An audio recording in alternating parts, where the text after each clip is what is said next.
Well, good morning and welcome, everybody. Good morning. Welcome, Amanda. How has your Hanukkah been? Good morning. Good to see you, Jason. And thank you to all of you who are joining us for this webinar. Hanukkah's been wonderful. I finally mastered my mom's latke recipe with matzah meal and lots of onions. So have been eating that a lot and enjoying the holidays. How about you? Great. About the same. Starting to feel a little fried food out, but my wife Anna has made some wonderful latkes, and it's just been nice. I mean, as far as things have been odd this year. Obviously, it's a bit strange being away from family at this time, but we're having a good time, so I can't complain. Excellent. Well, everyone, thank you for joining us today, and happy Hanukkah to you all. Welcome again to this December's public webinar for Yachad BeYeshua, Together in Jesus, an international and ecumenical fellowship of Jewish disciples in Jesus who participate in diverse synagogue and church communities. We are, as always, happy to have you with us today for our third episode of the public webinar series. Once again, I'm one of your hosts, Jason Moraff. I identify as a Messianic Jew, and I'm currently a PhD student at Fuller Theological Seminary. And before we begin, I'll just let you know that our topic today focuses on learning from our ancestors, learning from those who have gone before us. And so in honor of that, we'd like to begin our webinar today with a prayer written by Rabbi Lichtenstein, who served as a district rabbi of a small community in Hungary and encountered Yeshua after reading the New Testament. He originally delivered this prayer at a conference on Jewish missions in Leipzig, 1895. So join me as we pray his prayer together. Almighty Heavenly Father, Eyeh Asher Eyeh, sovereign ruler of past, present, and future, we bless you for our past and thank you that in your inscrutable wisdom, you have chosen us out of all peoples of the earth to give us a knowledge of the truth and to make us witnesses of your covenant of everlasting life. Our present is dark, gloomy, and desolate, but we trust your word, O Father, that to all eternity you will not forsake your people Israel, and we move forward full of hope to a glorious future, because you have sent your herald, in the name of your beloved Son, Yeshua the Messiah, to comfort the mourning daughter Zion. Turn us again to yourself, O Hashem. Renew our days as in the former years. Amen. Now, thank you. I would like to hand it over to Amanda now to introduce our speakers for today. Hello, I'm Amanda Achtman, and I'm a Jewish Catholic Canadian. It's great to be back for another edition and another installment of the Yachad BeYeshua webinar. Today we have Father David Neuhaus and Aaron Eby, who will be speaking to us about the pioneers in our history and what we can learn from studying the extraordinary lives of men and women who have gone before us.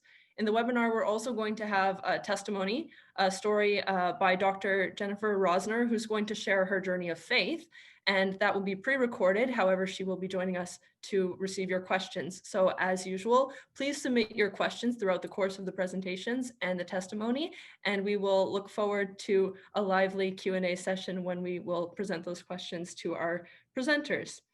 And yeah, you can put that into the chat feature there. So I'd like to now begin by welcoming Father David Neuhaus, who will share his presentation. So, good evening to everyone. I'm very happy to join you from a very wet, cold Jerusalem. And I'd like to share with you a PowerPoint presentation that will take you through some of the points that I'd like to raise when it comes to learning from our ancestors. I am embedded in the Kihila. The Kihila, which means community in Hebrew, is a Hebrew-speaking Catholic community all over Israel. I, of course, am inserted in Jerusalem, but we have communities spread throughout the state of Israel.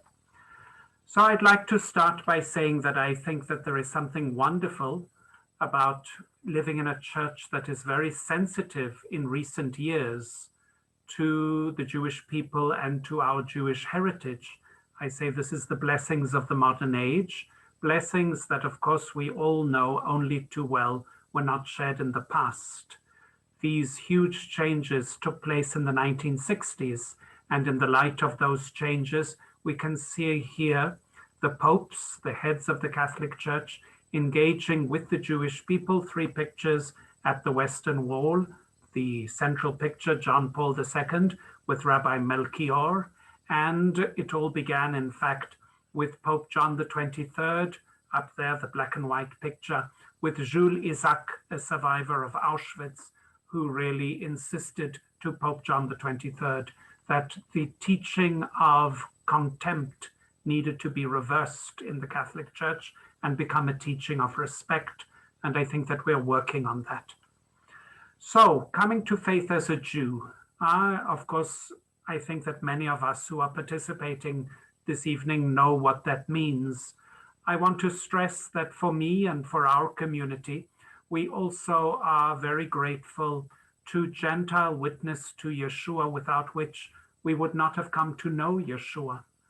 And then, of course, many of us pass through moments of crisis and perhaps still live in moments of crisis in our family and in our milieu. And here it becomes very important to encounter Jewish believers who went before us, learn from their experience, know how they came to some kind of integration of their Jewish identity, their Jewish roots, their feeling of solidarity with the Jewish people on the one hand, and their faith in Yeshua, which most Jews do not have. And so in our Catholic Kehillah, we had men and women, great men and women who went before us. The Kehillah was born in the 1950s, who very much focused on how to integrate Jews and Gentiles within one church, a church, of course, that is predominantly Gentile when you are Catholic, but in our small communities in Israel, where the Jewish identity is very, very important.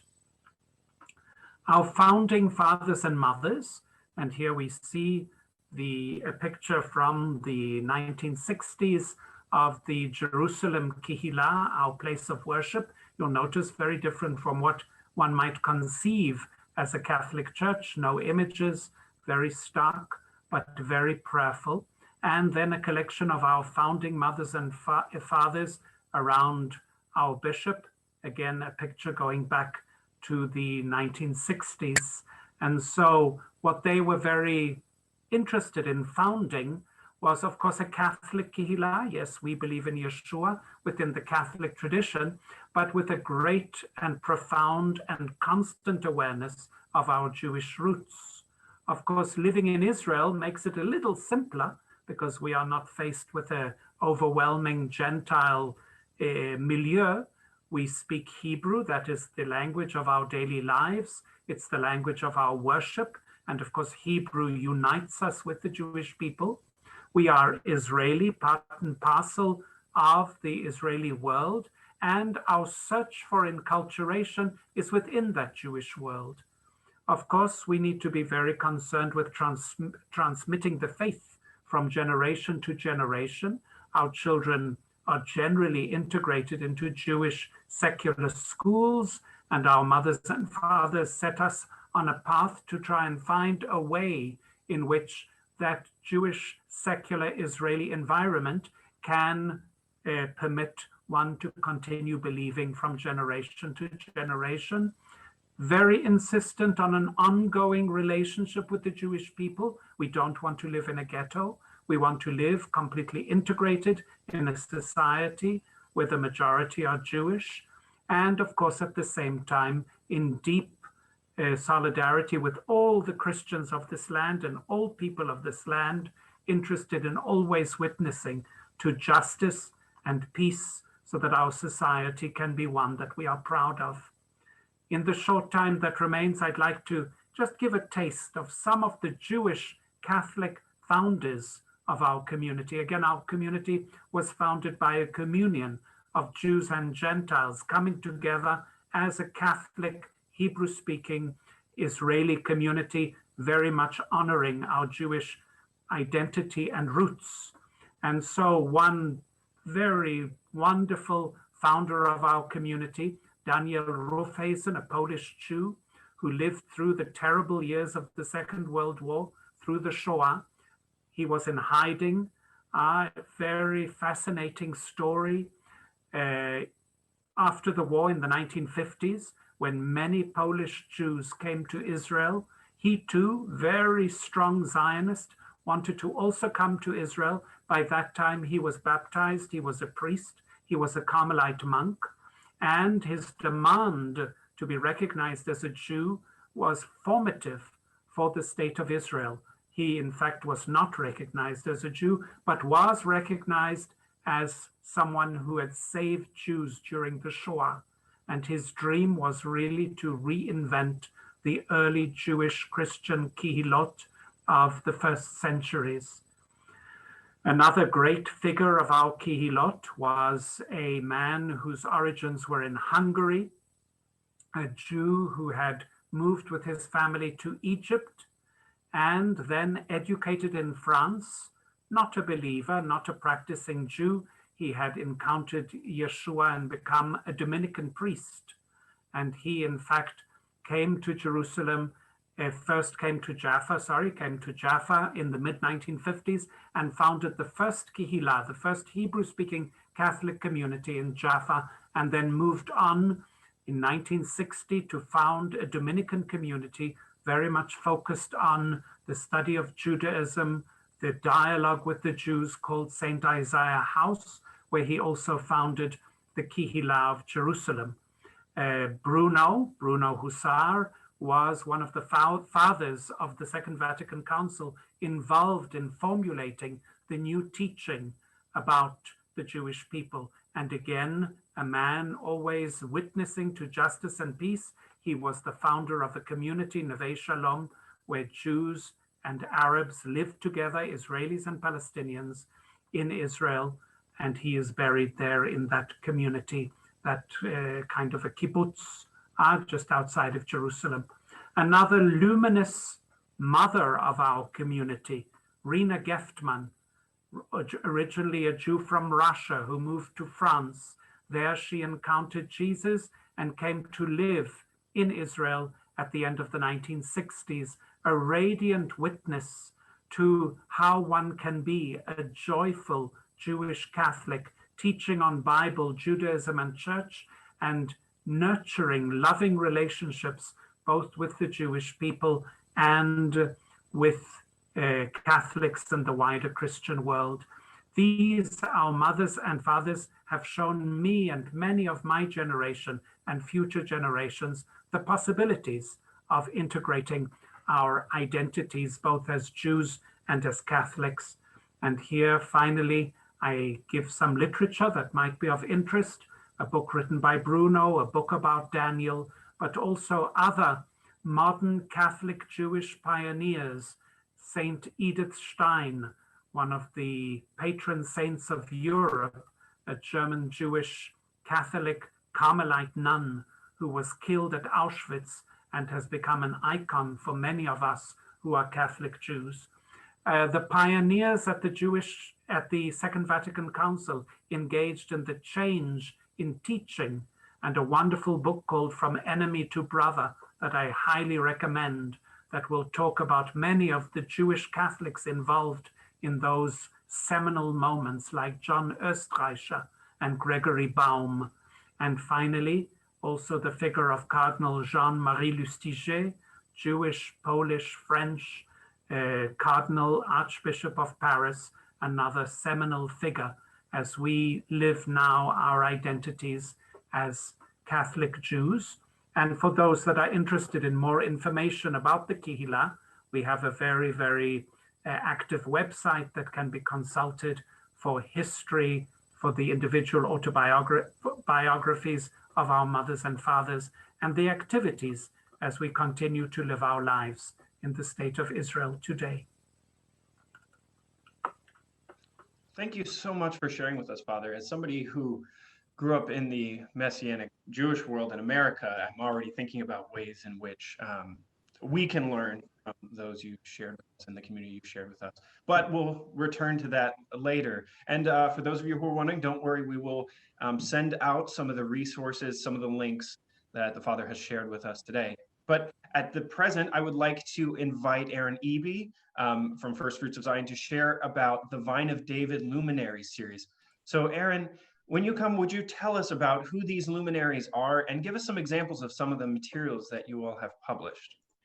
Sure. Well, welcome. Greetings from Hudson, Wisconsin, from Beth Emanuel Messianic Synagogue, where my office is. And I am the director of Vine of David, a publishing arm of First Fruits of Zion, and where we produce resources for the Messianic Jewish community. And among those is the series of luminaries, biographies and such of some of the pioneers of Messianic Judaism.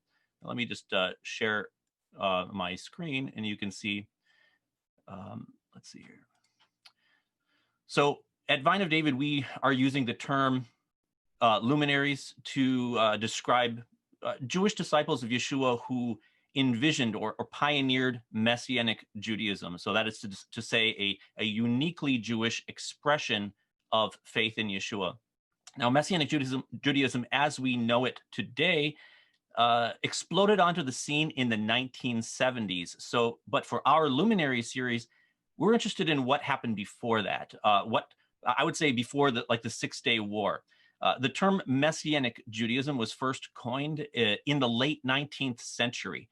But even before that term emerged, there were individuals with a vision to express Yeshua faith natively within Jewish life, in Jewish communal services, and in Jewish theological settings. So our project seeks to recover and to retell this history through those individuals.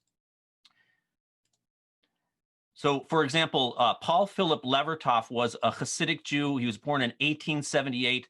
On his way to becoming a rabbi, when he encountered the New Testament when learning at university. And so this led him to devote himself to Yeshua. And he saw a powerful similarity between the Gospels and Hasidic thought.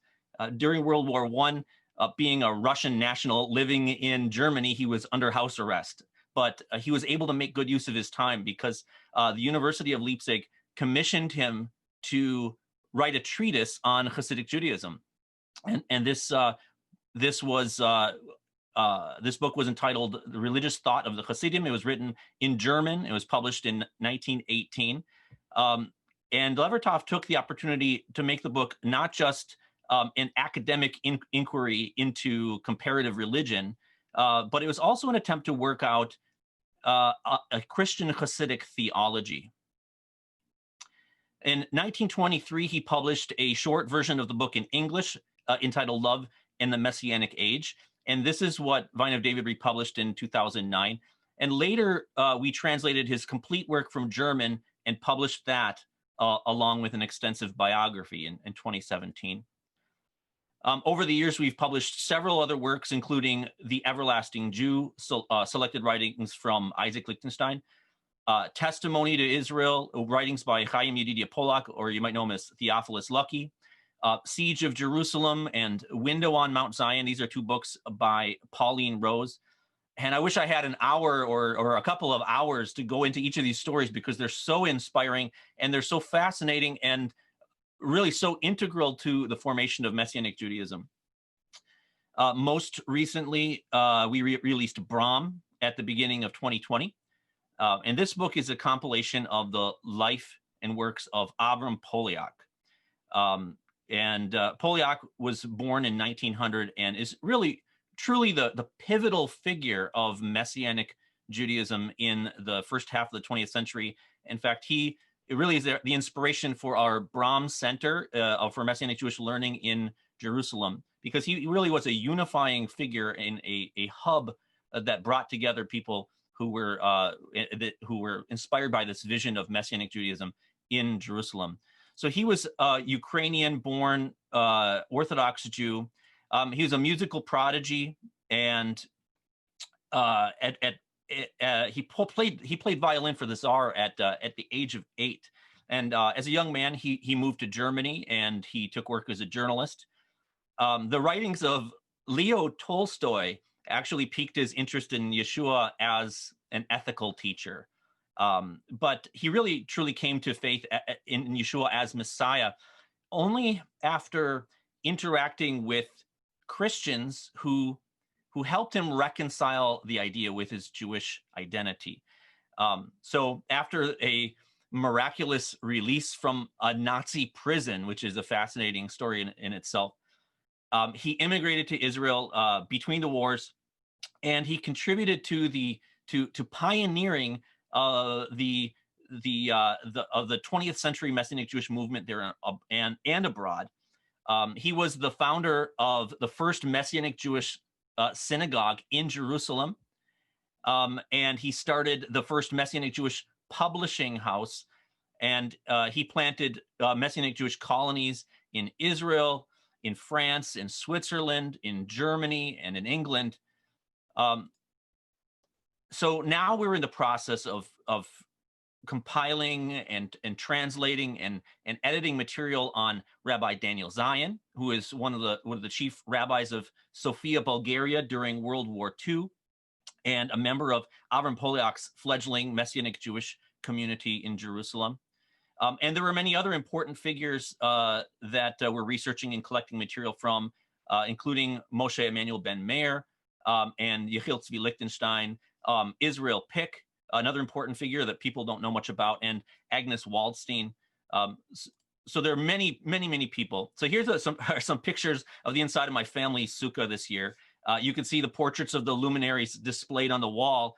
And here's why. We see this preservation of history as an investment into the future of Messianic Judaism and the future of Jewish identity within the body of Messiah. The Messianic Jewish community now is at a point where we have many children raised as Messianic Jews who inherited this legacy rather than seeking it out for themselves. So Messianic Judaism, it's a challenging path to a large extent because we don't have the community infrastructure that other faith communities have. Our children need to be inspired by the pioneering spirit of these luminaries. They need to grow up seeing their faces and knowing their names and hearing their stories. And with God's help, they will be just as inspired to proclaim boldly their devotion to Yeshua and live out their identity as Jews. Thank you, Aaron. A lot to think about and really fascinating series. So thank you for sharing with us. At this time, I'd like to invite both Father Neuhaus and Aaron to turn their cameras back on and for just some final reflections. So starting with you, Father Neuhaus, what can those who like me, identify as Messianic Jews, or those who identify as Jewish Protestants, and how can their communities learn from our Hebrew-speaking Catholic ancestors and the Hebrew-speaking Catholic community in Israel? I was actually preparing myself, Jason, to answer the opposite question. What can I learn from Messianic Jewish communities? But I think that this coming together is a very, very rich ground for dialogue and solidarity, because I think that we face some of the same issues in terms of preserving our complex identities and doing that in dialogue, at least from my point of view, both with a Gentile world without which we wouldn't have come to know Yeshua, and the Jewish world, which is the world of our roots, of our heritage, and without which there wouldn't be any Yeshua. So in this convergence, I think that we really can grow in our faith and in our appreciation of who we are as contributors to the body of Mashiach.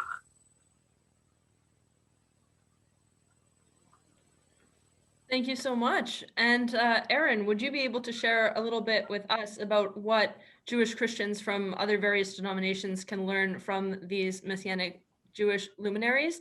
What might be some challenges to this sort of cross-pollination, and what are the opportunities and bright reasons for our openness in this regard? Right. Well, I definitely feel a lot of similar feelings. I really noticed in Father Neuhaus' presentation the commonalities that we really have, the common ground. But the Messianic Jewish pioneers were very controversial among Jewish Christians in their time. And they were trying to address this problem that that we're all kind of discussing now, and that's the continuity of the Jewish people. Should the gospel negate international or intergenerational Jewish continuity? In other words, will our great grandchildren identify as Jewish followers of Yeshua? And if not, then that means that the gospel effectively cancels the Jewish people.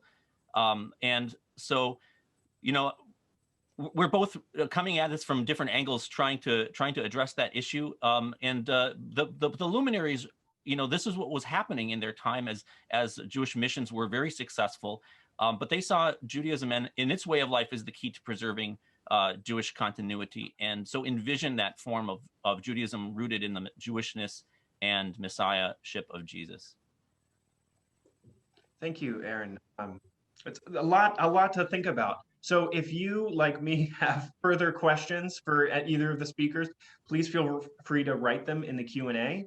At this time, we will now share a video from Dr. Jen Rosner, a Messianic Jewish believer and theologian, where she shares our faith journey with us.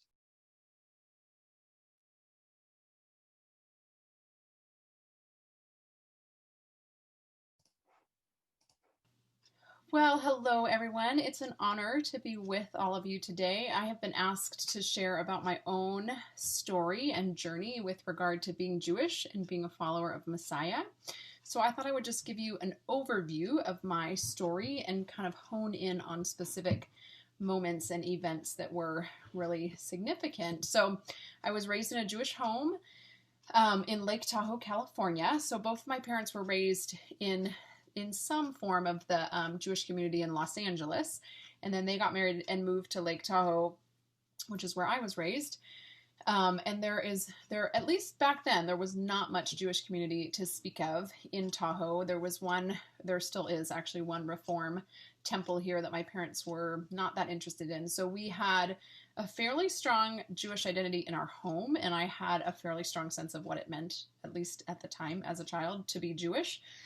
We celebrated Passover, we celebrated Hanukkah, but it didn't, I wouldn't say it was a real significant part of my identity growing up, but it was something that I was very aware of. It's interesting looking back, my best friend was Catholic, and I actually even remember like going to Mass with her, but never talking about it. Like I didn't know anything about Judaism or Christianity. I mean, I knew Judaism, but I didn't understand really what Christianity was until I went to college, which is sort of the next chapter of my journey. I went to Cal Poly, San Luis Obispo, which is just a large public state school in California. And I happened to be there at a really interesting time where there was almost like this, not like a revival, but just an explosion of Christian activity and student body membership at Cal Poly.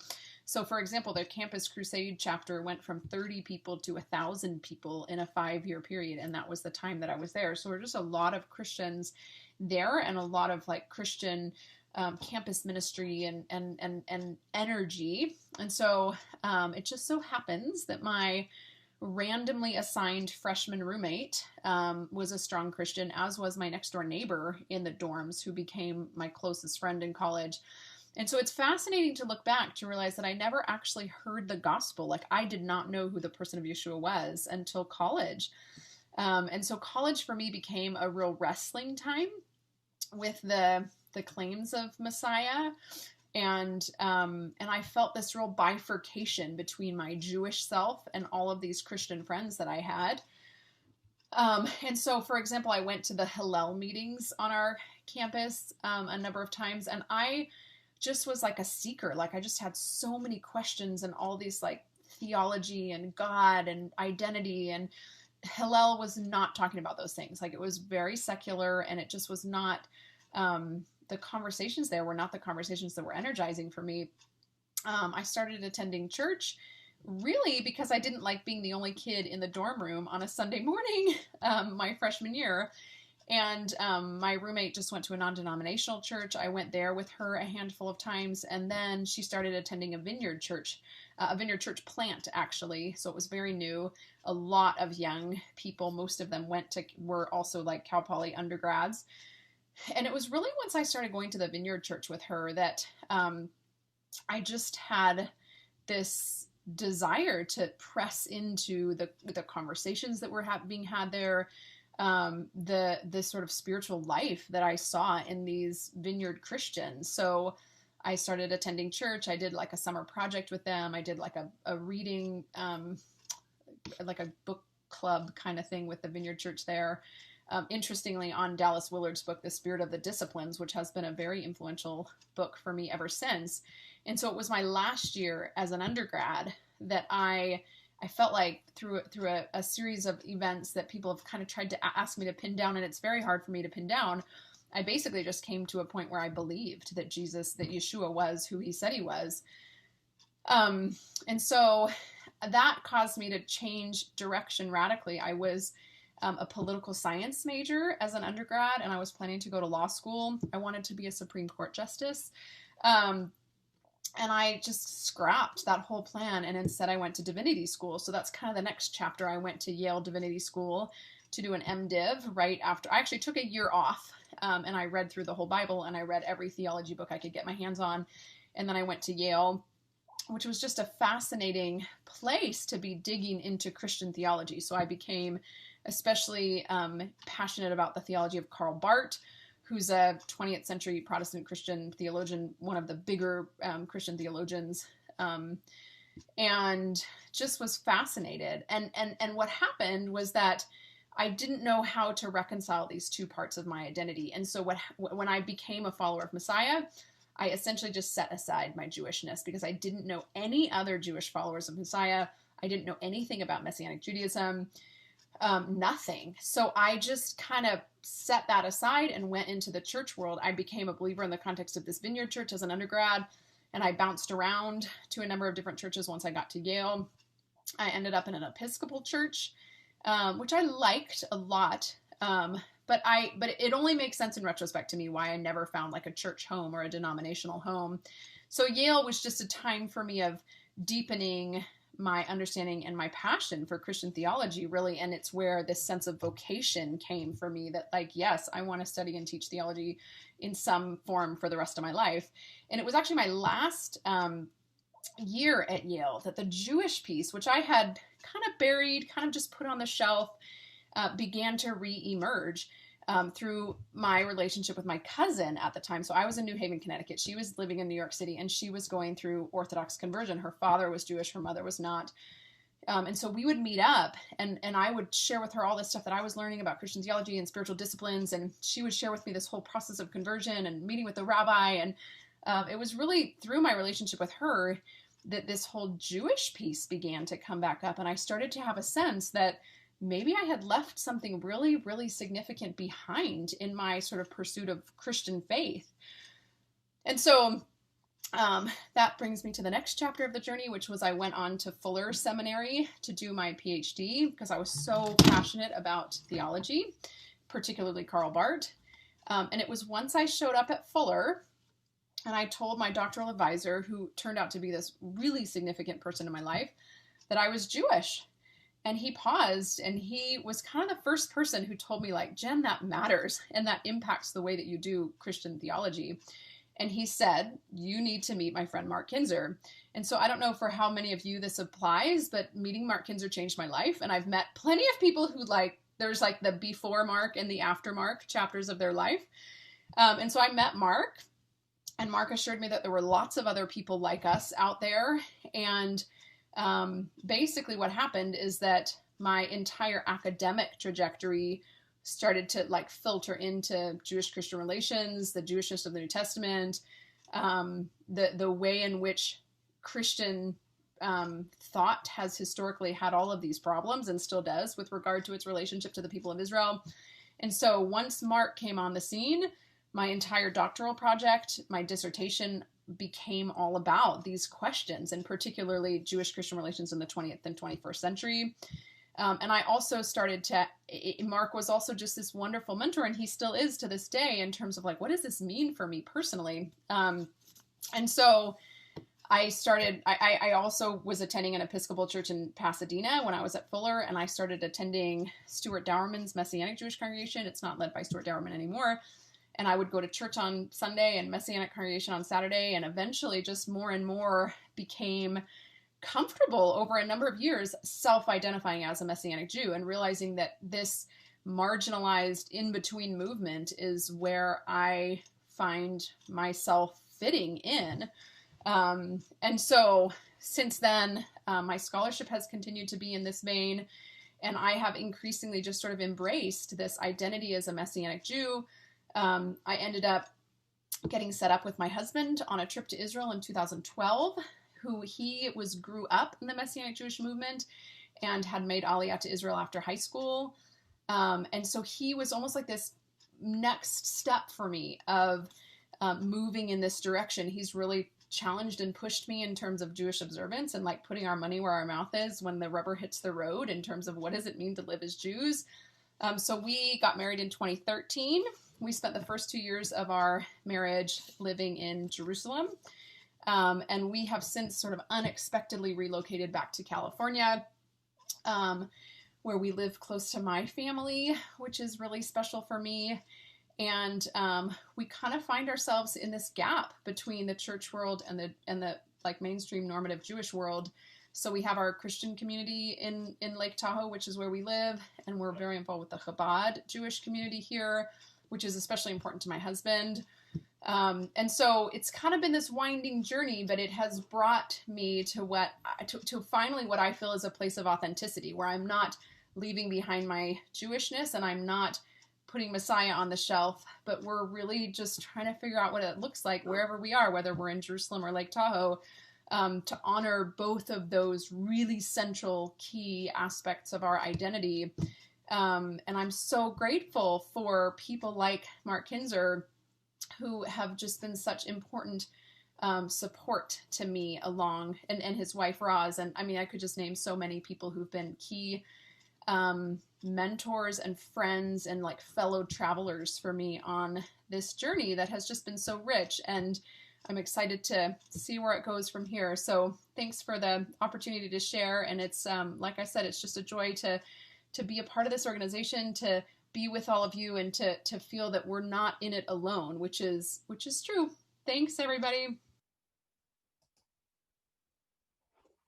Well, thank you to Jen Rosner for sharing with us. I owe her thanks because actually Jen played an important role in my own decision to go to Fuller, and so she's played an influence on my own path. At this point, I'd like to invite all of our panelists, including Dr. Rosner, to turn on their cameras and join us for the Q&A section. So our first question is for Father Neuhaus. What kind of, has the Hebrew Catholic community encountered any issues integrating into the wider Israeli Jewish society? How is the community generally perceived by the mainstream Jewish world in Israel? So, of course, that depends very much on who we're talking about. These are very individual stories. We have Israeli Jews who become Catholics and by definition are integrated. We tend to keep a very low profile as a community. We don't shout out loudly about who we are. But personally, I have found Israeli society more and more willing to accept the fact that within Israeli society, there is a Christian presence, a Hebrew-speaking presence, a presence that wants to be integrated. Of course, the strange thing is that mostly we're at home in a secular world that does not understand who we are as religious people. And the religious world of Judaism, well, we are having some contact with that world. Our Kehillah in Jerusalem has an ongoing shiur study group with this local synagogue. And of course, we also seek out dialogue with all other aspects of our Israeli world. So it's a complex existence, and we bring all of this as individuals into the community space and try to share together with those experiences of vibrant, nurturing, nourishing relationships in the Jewish world around us and in the Christian world around us.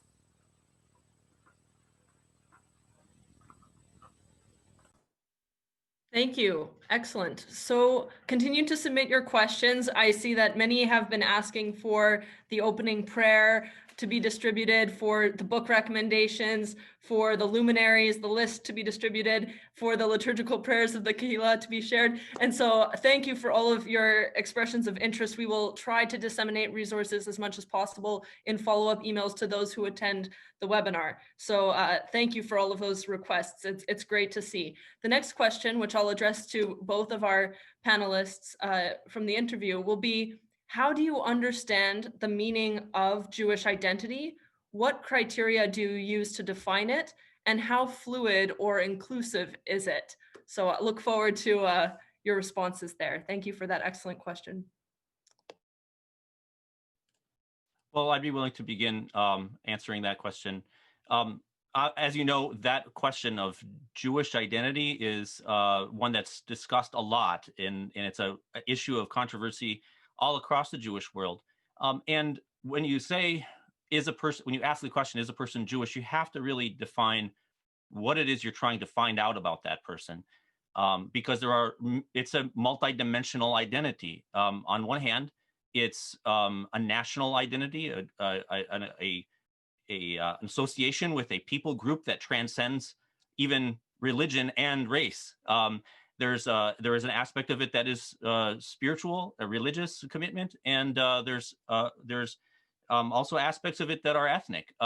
So it's really a matter of I don't like to tell somebody that they're not Jewish enough for my assessment. There's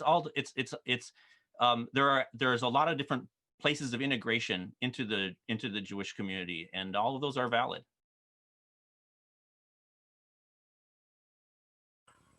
So I echo very, very much what Aaron said. Perhaps in our Catholic Kehillah, we are not dealing with it in the same intense way that maybe Messianic communities are, because our Kehillah, by its very definition, is Catholic, with the small c, meaning open to everyone.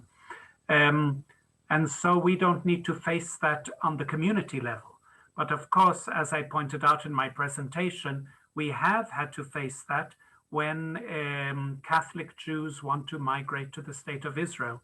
Then it becomes very, very problematic. And we enter into the incredible and fascinating debate that has gone on since the establishment of the state of Israel, when the law of return said that a Jew is the child of a Jewish mother or someone who converted to Judaism. And then we entered into the very complex realities that proceed from that. For example, Daniel, who said, I'm born to a Jewish mother, my father's Jewish too, but was not able to be recognized as a Jew because he had become a Catholic. So again, these are parts and parcels of the realities that we face around us. Within our community, we very much go by, you identify yourself as you feel you should. We come together as a communion of believers in Yeshua. Thank you for your answers. This question is more for Aaron. Many of the luminaries in the Vine of David series intersected with various communions of Christian community in their journeys to articulate a natively Jewish theology. In what ways did these interactions with Christian communities benefit their visions, and how do you think the modern Messianic movement can draw from their experiences? Well, their interactions varied quite a bit from one to the other. On one hand, we've got some who were very opposed to, I guess, the Jewish missions movement, where they mostly interacted. A lot of them really had no experience in a church, read the New Testament, and that was how they came to faith. And all that they had was their Jewish reading of the New Testament to guide them in theology, starting out, and then later interacted. But I think about, in particular, the Paul Philip Levertoff, and he saw the necessity of corporate unity, and so he envisioned this space for Messianic Jewish expression as being a branch within the Catholic Church, and so if you entered into if you came to his Kabbalat Shabbat services, he's got a Torah scroll there with rosary beads. hanging draped on it, and he's got a talit and his Christian garb on at the same time. So there's a variety of different approaches.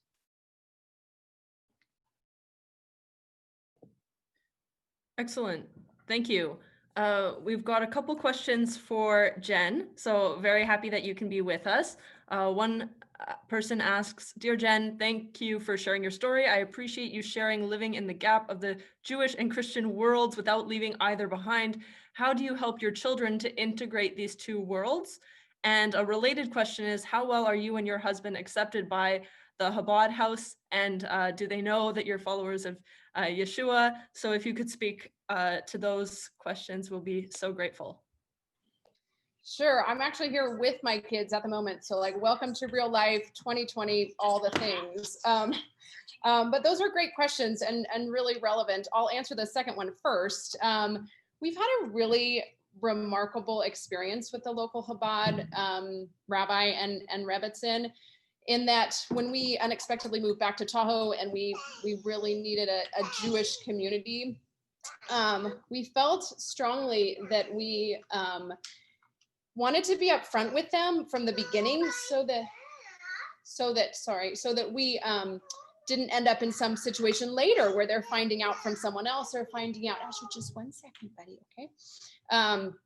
And so we told them up front, and they were, it's kind of a strange hodgepodge community, Jewish community in Tahoe anyway. So for example, my husband is the only person, we are the only family besides the rabbi and his family that don't drive on Shabbat to the services. So there's some weird things, and I think it's caused some cognitive dissonance for them. Like, wait, this is the most Torah observant Jewish family in Tahoe, and yet they believe in Messiah. And so anyway, we told them up front, and it's really not come up since. It's a little bit like don't ask, don't tell now, but it was very important for us that they knew initially, and now we can just feel free that we don't have to hide anything from them. And they've been incredibly welcoming. They've always counted my husband and a minion, and it's been a remarkable experience. So our kids are very much exposed to Chabad, and the Chabad rabbi and his family literally live across the street from us. So they're like part of our day-to-day community. They have small children the same age as our children.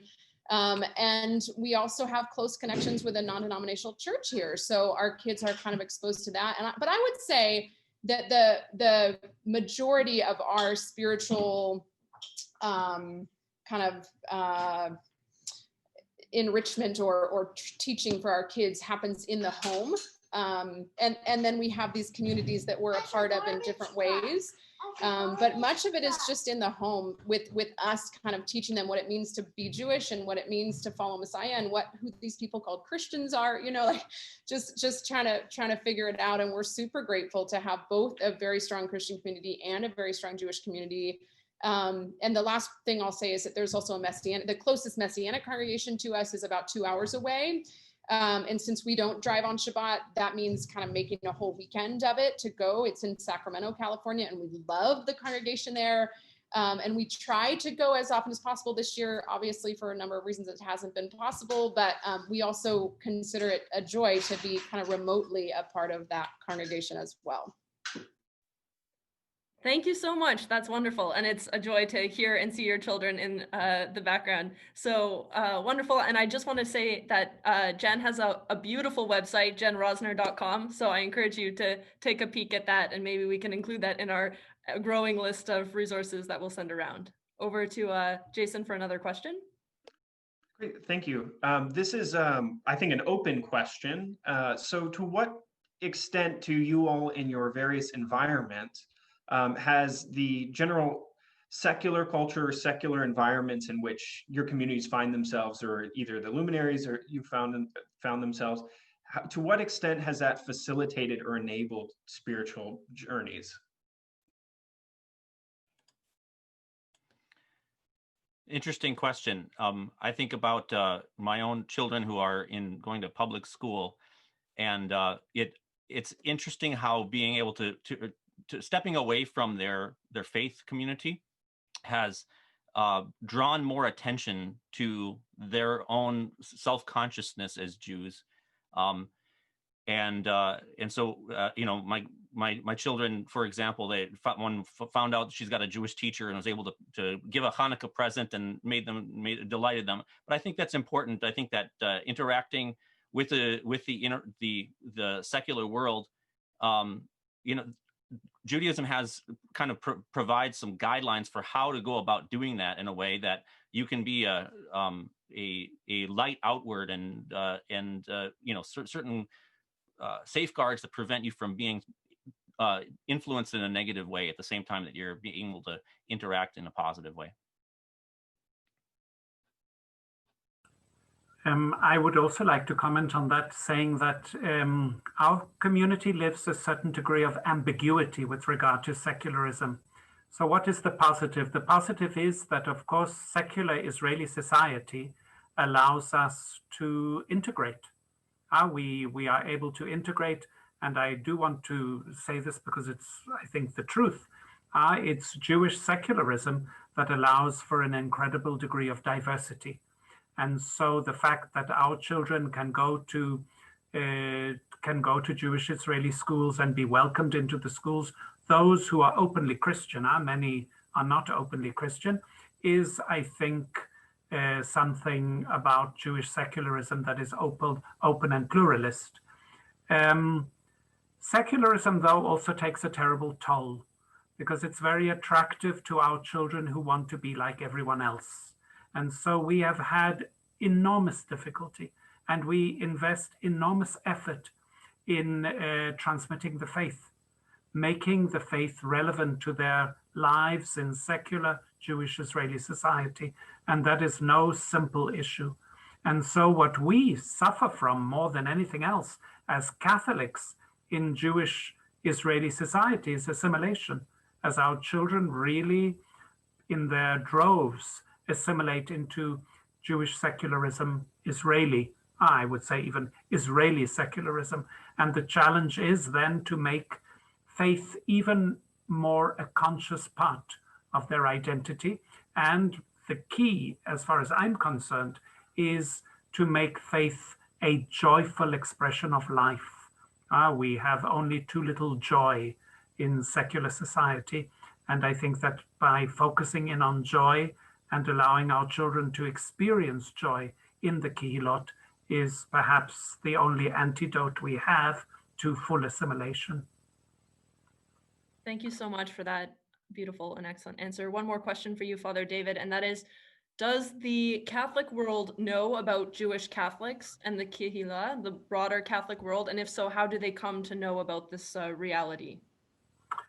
So we are fortunate in that in the modern world, there are certain Catholics who are Jewish and have reached a certain degree of prominence. One of them, for example, Cardinal Jean-Marie Lustiger, dwelt very, very much on his Jewish identity and insisted always that he had given up nothing of his Jewish identity by being baptized.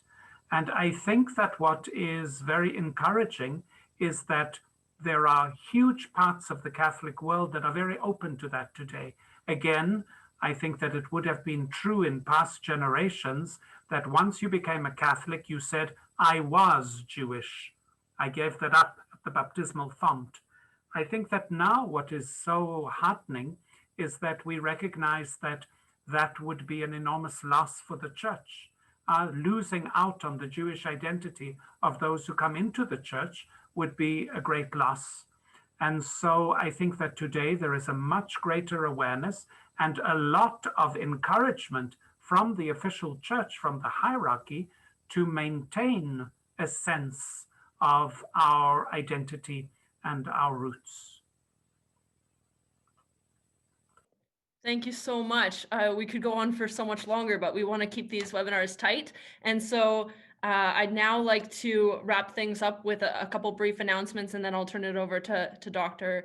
Rabbi Mark Kinzer to close up. So the Yachad BeYeshua website is now up and running. It has information about Yachad BeYeshua's history, links to the past webinars, a blog, and additional resources for study. You can access that site at yachad-beyeshua.org. Please check it out and subscribe to receive updates. And if you appreciate these events and would like to support this work, we invite you to make a contribution on the new website as well. Our next Yachad BeYeshua webinar will be on Wednesday, January 20th in this same time slot. The interview will feature Father Etienne Viteau, who will be speaking about Aaron Jean-Marie Lustiger, also remembered as the Jewish cardinal. There will also be a story there will also be a testimony, a personal story by Matt Friedman, who will share his personal story of integrating his faith in Yeshua with his Jewish identity. So now I'll, as promised, turn it over to Rabbi Dr. Mark Kinzer for some concluding comments and announcements on his part. Thank you so much, Amanda, Jason, and also Father David, Aaron, and Jen. I found this session to be enormously enriching, especially because of the specificity of Jewish Catholic life in Israel, or these extraordinary luminaries that Aaron spoke of, how concrete and defined their particular callings were and the way they lived them out.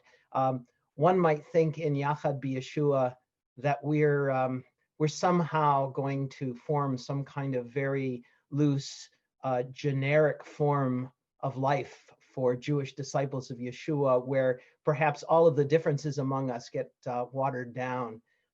And that's clearly not what we're about in Yachad BeYeshua.